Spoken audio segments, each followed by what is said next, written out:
Kaya kung 3 billion yun, 1.5 billion lang. Yun naging transaction mo. Kaya nga, sabi nila, kasi kinumpute, kaya lumitaw daw yung bilyon-bilyon. Ano ha? Pero ang diniklara na kasi parang 48 million, no? Kaya ang sabi ng mga accountant, ang tagal ko nag-aaral na accountant, parang ngayon ko lang narinig yung ganyang ng pagkukompute ng transaction. Kabubuan kasi Di ba? O tama nga naman, kasi ang hawak mong pera, 1,000, diniposito mo, tapos bumili ka, ang binayad mo 1,000, hindi, 1,000 pa rin yung pera mo nananatili. Pero computation ba noon, 2,000 na? Yes, ang computation nun, 2,000. Dahil yung transaction mo yung in and out mo, cash flow. Yun. Flow. Ano yung flow? Inflow, flow. Di bibilangin yun. Pero dideklara mo ba sa salin mo na 2,000 na yun? Di, 1,000 pa rin.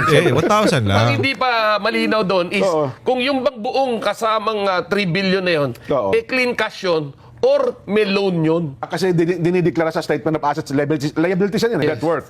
So utang at Yung sa pananalapi mo at yung utang mo. Yes. Kailangan na doon. At syempre, yung mga properties mo. Oho. Oo. Ngayon, ang sinasabi riyan, yung mga suspicious na sinasabing cash flow or inflow o out o biglang malaki. Oho. Yun yung mga suspicious na wala ka namang negosyo at Yan. bigla ka magdedeposito ng 100 milyon, 50 milyones, kaduda-duda nga naman. Ayun, kaya yun nga po ang ating binabanggit. Pero, Oo. kung ikaw naman, ay bigla kang nakapag-deposit ng 100 milyon, may binenta ka naman isang buong planta na pamana sa'yo ng lolo mo, Ay, tama lang. Kayang-kaya ipaliwanag yun. Na malinaw mga pare, naintindihan nyo. Ganon yung sinasabi ni Sir Benny Antiporda na hindi porket may in tsaka out, i-compute mo na yun, ayun na yung lalabas. Tapos, ang kaduda-duda dito mga pare, kung wala ka namang trabaho o wala ka namang masasabi natin na negosyo, biglang pumapasok na malalaking bilyon, 100 million yung